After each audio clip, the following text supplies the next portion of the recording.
pour sénégalais yëpp jàllale message jàllale information boobu comme quoi que Mansour Faye dafa am accident bu garaaw te alors que benn affaire bu ndaw la par choc bi xaw a toj am ay toj-toj xaw a dëng tuuti Mansour dara lu wokkul dërëm xuriwu ko. Sénégal man mun naa ne Ousmane Sonko mënuñ ko sëf lépp mënut a nekk. c'est-à-dire que Ousmane Sonko lu ñëw rek Ousmane Sonko mënuñ ko sëf lépp. gis nga léegi nii bi ma yëgee ci kaw nii en toute sincérité dafa am benn gain boo xam ne moom ci Pastef la bokk du ma jaar ci turam daf ma oo di clash benn directeur mu ne ma Djibril directeur bii nii depuis que gars yi falu ba léegi moom musul génn. léegi nag mu bëggoon génn wax ma ne ko jàmbaar loolu jaru ko. ma ne ko da ngay comprendre ne ñii dañuy am jafe-jafe ci seen liggéey. léegi nag communication bi ngay wax sànq foofu la amee solo. c'est pas normal le président Ousmane Sonko génn di wax naan directeur yi da leen génn di wax. parce que il faut que ñu génn di communiquer. ku mel ni Ngagne Demba Touré ku mel ni directeur ASER bi mais macha allah. dañuy génn di communiquer. mais am na ay directeurs yoo xam ne kenn déggatu leen. maintenant doo wax ne lii moo tax lële moo tax parce que ku ci nekk rek fa nga toog di liggéey li ñu lay njëkk a laaj mooy les résultats la lay njëkk a laaj. mais léegi-léegi dafay baax ngay génn def effort de communication. léegi nag foofu nag laay rejoindre bool lu mu wax mooy tey kenn amatul lay naan télé rek ngay communiquer. même boo jëlee sa caméra sa enregistré benn vidéo bu ndaw a ndaw nga yónnee ko gars yi wala nga def sa benn live bu ndaw ndaw mais bu dee 10 minutes la sax dafa am solo donc loolu benn parenthèse la woon quoi. formation bi incha allahu rabbi dinaa fexe parce que ci biir góot bi am na ay borom xam-xam ñoom doyen Mawa Fall ñoo ngi foofu. te ci biir góot bi tamit boo demee commission finance am na ñoo xam ne c'est des directeurs d'entreprise yoo xam ne ñoo ngi foofu la dernière fois am na ku mu oo ku nekk États-Unis ku am benn entreprise ci affaire agriculture. donc ñoom ñëpp dañuy jëm a xool. naka lañ leen di mobiliser bu ko defee nag ñu jéem a xool naka la ñuy defee benn partage d'expérience pour jàngal gars yi expliquer gars yi naka la ñuy defaree lii wala naka la ñuy defaree lële mais surtout aussi tamit am na ay jeunes yoo xam ne ñoo ngi ci biir live bi yoo xam ni sànq rek bi ngay def live ni am na koo xam ne moom mu bind ne moom développeur la. donc ça veut dire que am na ñoo xam ne am nañ potentiel léegi li am. gars yi ziar naa leen gars yi Thierno Bocoum 145 ans de carrière politique musul gagné bureau de vote. mus na nekk député benn yoon te Idrissa Seck moo ko yóbbaale woon Thierno Alassane Sall 135 ans de carrière politique musul gagné bureau de vote.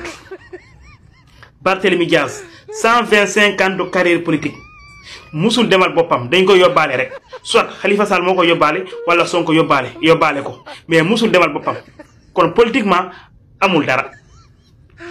Pape Djibril Fall moom carrière am comme carrière Hazard au Real Madrid. ñëpp ko yaakaaroon mu ñëw tax suñu yaakaar Bougane Gueye Dany Bougane mi nga xam ne musul jàll parrainage musul nekk maire musul nekk député politiquement c'est 0,000000000 kenn faalewu ko amul mbooloo amul dara ñoom ñooy toog tey naan ñoom way du ñu dem dialogue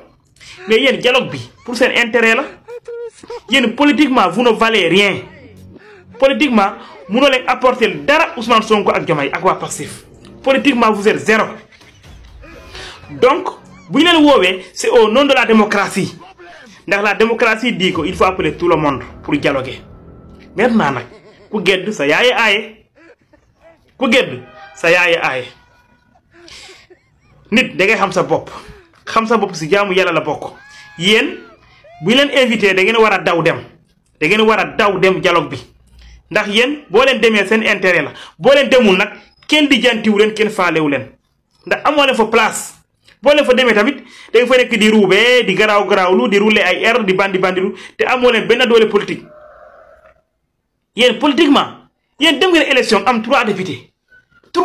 ngeen am ci élection yi kon war ngeen xam ni yéen sénégalais yi faalewuñu leen lijjantuñu leen taluñu leen kon foo ngeen xam seen bopp. ngeen dem toog Sonko mi ngeen teg bu du seen morom foo ngeen xam ko du seen morom Sonko du seen morom yow ku munoo nekk maire munoo nekk député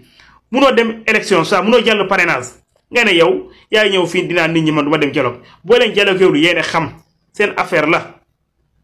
boo leen demul yéen a xam vous faites partir de la poubelle de l'histoire yéen sénégalais fàtt nañu leen yéen a ko xamul rek les sénégalais vous ont oublié vous êtes dans le passé donc boo leen demul ça va boo leen demee bon ay Pape Djibril Fall bu ne demul dialogue Bougane mu ne demul dialogue Bougane mi nga xam ne sa waay yow ñëw nga fi ñaata yoon mënoo jàll parrainage sénégalais faale wu ñu la lijjanti wuñu la yow boo demul dialogue bi lu mu wàññi sénégalais yi lu ñuy déranger di da nga xam sa bopp tamit gars yi ziar na. Mansour Faye Mansour daal moo neex rek Mansour daal moo xorom rek ma ne ko Mansour daal moo xorom rek gars yi tapate leen live bi ñu partagé ko mu yegg ba Sénégal yi bari ndeysaan ñu leen bëgg a induire en erreur quoi waaw ñu leen bëgg a induire en erreur xëy rek bëgg a gëmloo nit ñi ni leen voilà Mansour Faye accident grave nangam fekk xoolal parce que oto bi daal moo am ay noor yu ndaw rek ñu ni ma accident grave pour Mansour Faye te suba la war a wuy ji fi nga xamante ni mooy haute cour de justice suba ci lundi bi la war a wuy ji haute cour de justice bëgg fay créer benn accident bu existé wut Mansour bëgg fay créer accident bu existé wut man daal des fois kulunaa yi man je pense que léeg-léeg ñoom damaa jàpp ne bu ñu def seen yenn mise en scène yi dafay mel ni daal ñoom defaluñ ko Sénégalais yi quoi wala ñoom lu ñu considéré Sénégalais yi mooy ñoo xam ne xamuñu fuy metti xamuñu lu xew quoi en fait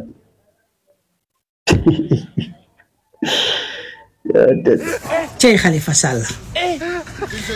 Sall boo demee ci waxtaan bii président Bassirou Diomaye Faye woote nooy xoolee président Bassirou Diomaye Faye naka ngay xoolee premier ministre Ousmane Sonko gàcce gi sëlëm ñaay de gëm naa ne sëlëmu la gëm naa ko waaye nag benn côté baax na ndax réew mi lañu wootewuñu politicien non lan lañu woote réew mi pour ñu ànd defar réew mi waaye man bëggoon naa xam naka ngay nuyoo Ousmane Sonko naka ngay nuyoo Bassirou Diomaye Diakhar Faye wallahi asim comme que Amadou Ba moo nuyu démb Ousmane Sonko ñaari loxo ba tàpp ko ci épaule bi yoo xam ne yàlla rek ay yàlla kenn du suñuy borom da ngeen a fàtte woon ne bés bi dina mës a am fàtte woon ngeen ko mosu leen nag xalaat na yéen seen pexe yëpp li ngeen doon def yëpp tey fii ngeen di mujjee mosu leen koo xalaat tey ki nga xamante ne mooy kan nekkoon premier ministre di Amadou Ba mu gis Ousmane Sonko ñëpp ñoo di ko nuyu ndeysaan mu ngi catal Ousmane Sonko naan ni di ko catal di ko xool ba xam Ousmane Sonko dina ñëw nuyu ko waaye Ousmane Sonko dafa mat ki mu doon xam kilifa xam rôlu kilifa Ousmane Sonko nuyu ko mu nuyu Ousmane Sonko ñaari loxo moom Amadou Ba ba dóor ci épaule ba kon xam ngeen ne yéen li olof di wax rek bukki wiiri jaari ndaari fu mu tal nag bu ndaari neexoon wiiri du am te yow nga ne dangay dem ca ndaje ba waaw loolu baax na demal ci ndaje ba demal waaye man bëggoon naa xam naka ngay xoolee Ousmane Sonko defe naa ne gàcce gi sëlëm ñaay de sëlëmu leen waaw defe naa war yéen a ngi noonu daal waaye daal lu mu mënti doon daal dem leen daal ca dialogue ba ngeen waxtaanee luy jariñ Sénégal bu leen fa nekk nag bu leen fa nekk ne diwu seen loxo yi gàllaaj ba mu fees tel jàpp leen ci rek seen loxo yi bu leen ci diwu gàllaaj ba mu saf-saf seen ndigg li bu leen ci diwu gàllaaj bu leen ci takk ay gàllaaj ba mu saf-saf dimbal leen ñu rek ñun liy defar réew mi lañ bëgg xanaa yëgoo ne jamono ji président Ousmane Sonko président Bassirou Diomaye Faye ñu ngi yombalal sénégalais yi kër ñu ngi yombalal sénégalais yi kër ñu ngi koy yombal yëgu leen loolu toog leen tuuti après ngeen di door a comprendre que Sénégal dañ koy defar bu soobee yàlla. ay toj xaw a dëng tuuti Mansour dara lu wokkul dërëm xuriwu ko dara jotul Mansour xoosowul xolleekuwul bët pattu dara jaru ko dara ñu xëy nag yabal seeni journaliste ni leen dem leen ngeen bindal ñu Mansour Faye a eu un grave accident. Un accident grave kay il faut qu'il y ait des blessés il faut qu'il y ait des morts mais accident grave boo xamante ni yow sa pare-choc oto moo xaw a am ay toj-toj yu ndaw ci côté bi ngeen jël affaire bi xëy yabal seeni journaliste ngir ñu bind te ñu xam ne ñun ci patriote ñun ci suñu biir daf ci bari ñoo xam ni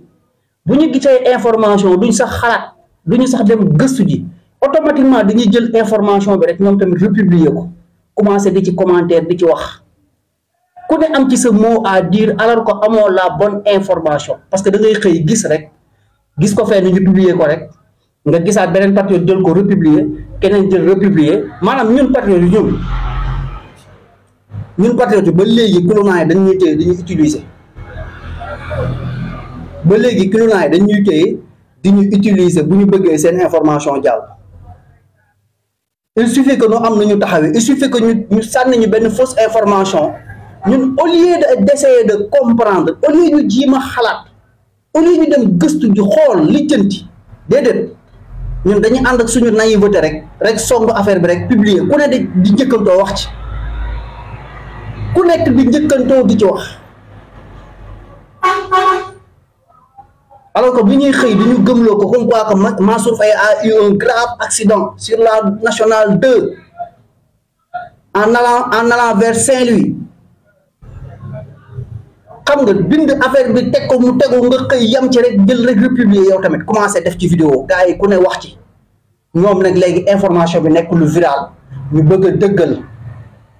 bëgg cee jaare dëggal loolu ngir lan Mansour mën a mucc ci haute cour de justice bi ko convoqué pour suba incha allah te yéen ñëpp ngeen xam ne rapport Covid 19 bii ki nekk ca kaw bopp ba ki nga xam ne mooy ndeyi mbili gi ginnaaw Macky Sall Mansour Faye la. dama ne rapport Covid bi ndeyi mbili gi mooy Mansour Faye te Mansour Faye amul benn corps de contrôle boo xam ne mos nga kaa woo ni ko kaay leeral ci nangam Mansour Faye ni day ñëw Mansour Faye corps de contrôle day ñëw di ko seet si mu menacé leen da leen di menacé amul OFNAC amul IGF amul IGE amul Cour des comptes amul benn corps de contrôle boo xam ni mi ngi woon ci dëkk bi nga ñimee dem ni da ngay jéem a déglu Mansour Faye da lay menacé saaga la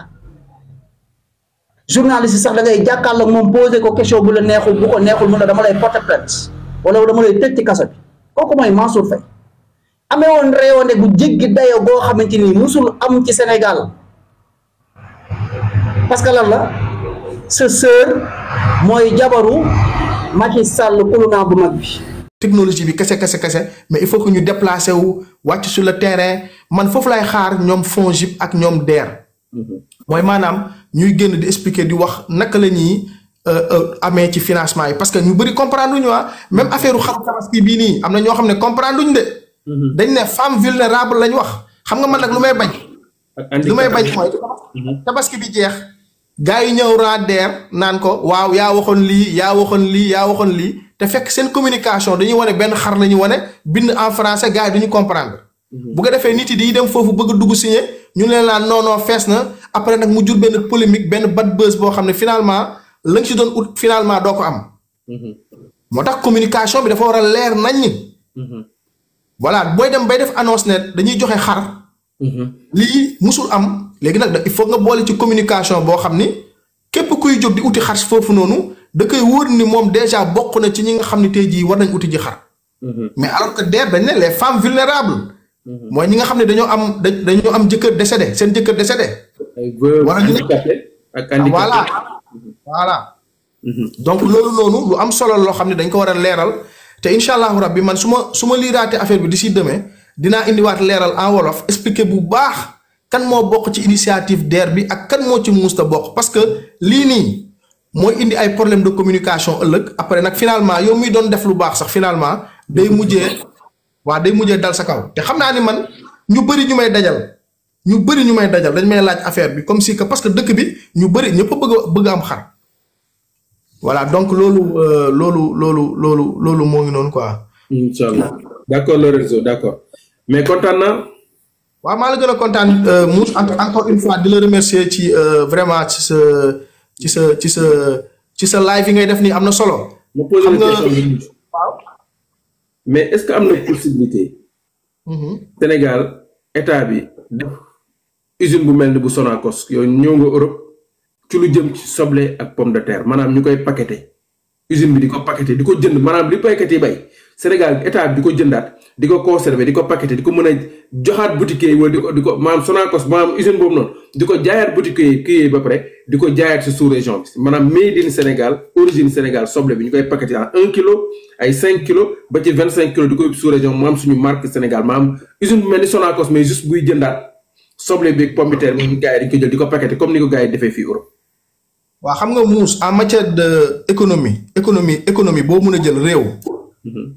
dañ ne état bi dafa war a wàññi intervention yi muy def ci biir économie bi parce que dafay fausser la concurrence. c'est-à-dire que état du Sénégal c'est même pas normal sax muy subventionner ay Sonacos.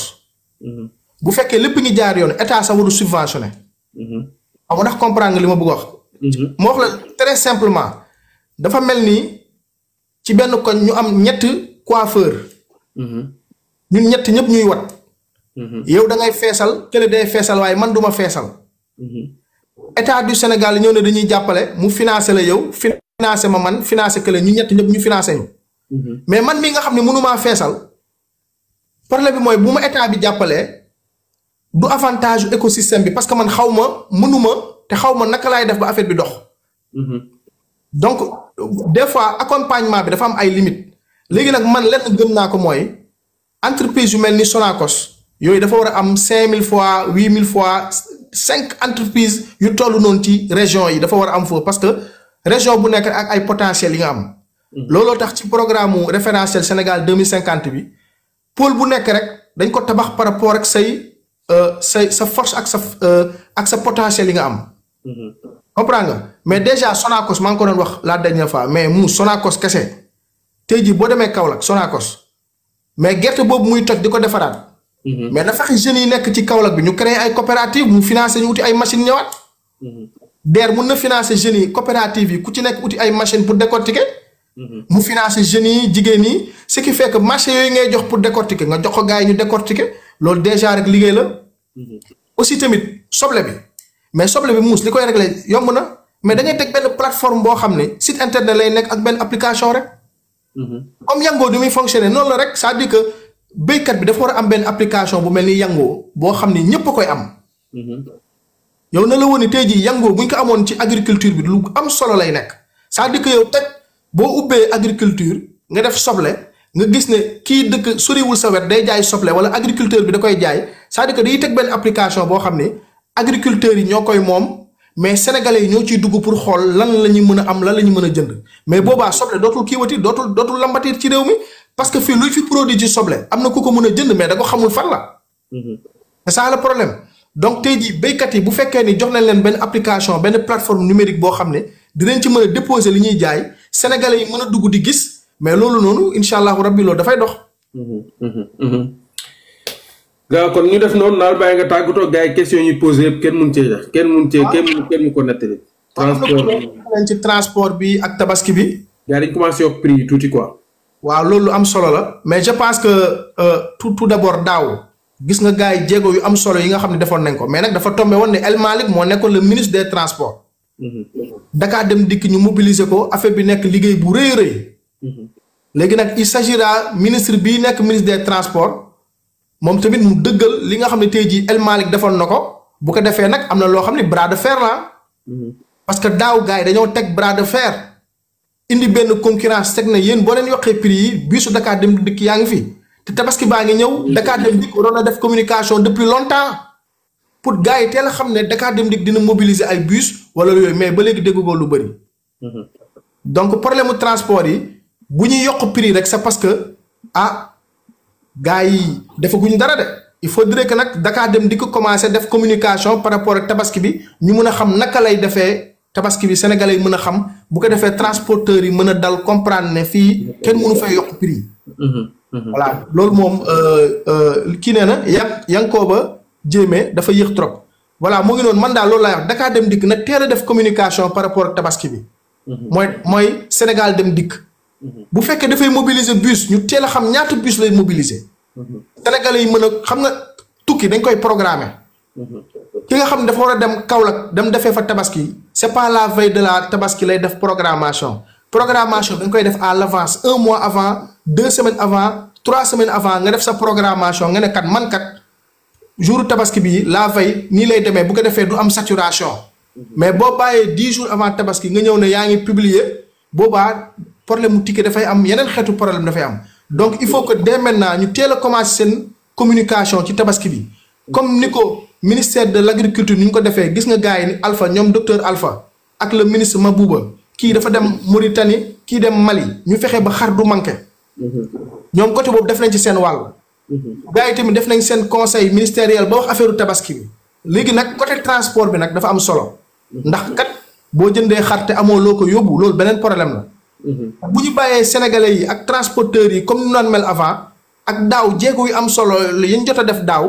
ren dafa war a gën a màgg sinon régression lay nekk régression parce que daaw li ñu liggéey niveau bi fi ñu ko yëgal daaw dafa kawe donc bu ñu bàyyi ba au dernier moment ñuy soog a génnee ay affaire mu am ay couac après finalement du sotti donc dañuy inviter le ministre des transports mu teel a def une communication na def conférence de presse tabaski rendez-vous annuel la boo xam ni bokk na ci fête déjà tabaski mooy ci jullit yi fête bu ëpp solo ci jullit yi la au plan culturel fii ci Sénégal tabaski fête bu am solo la kon dafa laaj ñu def ay conférence de presse boo xam ni képp koo xam ne sa ministère c'est en relation avec la tabaski nga génn nga communiquer wax naka la sa ministère wala naka la sa direction nar songee tabaski bi pour doxal ko je pense que loolu daal mooy sama idée bu gàtt quoi. ok kon merci beaucoup kon ñu def noonu ba peut-être jeudi. su ñu ay député ñu def live comme jeudi férié la quoi incha allah. incha allah merci beaucoup gars yi jaar naa la. merci beaucoup gars yi merci beaucoup.